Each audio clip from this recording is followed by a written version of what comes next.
Hello, and this is my response to this week's discussion post.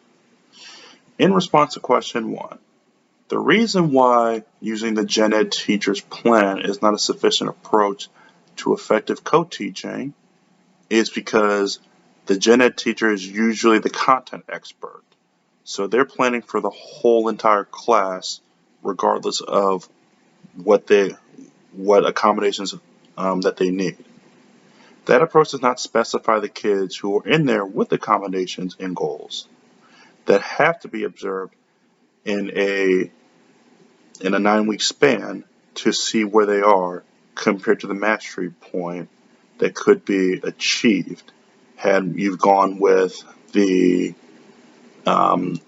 inclusionary tactics and everything. You could achieve that. You could see what you want to achieve with all the kids in the classroom, while also getting the data collected for the kids who need it for their IEPs and everything.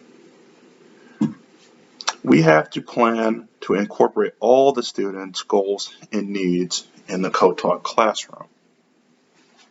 In response to question 2, after looking at all the templates, I would use weekly lessons.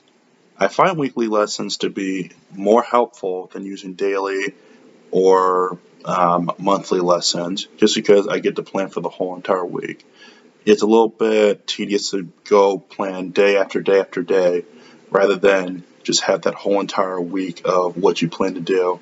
And if something were to happen or come up, then you can make an adjustment based off of that. In response to question 3, what I do to collect data on a certain student that I will not see but is out in co-taught classes or just in other classes besides me in general is that I would create a Google form that has all their goals and objectives on it, and I would send out to all their teachers that they're with for those classes. The date would be in a 2-week span since it would be a difficult task to average a student's data over a 9-week span.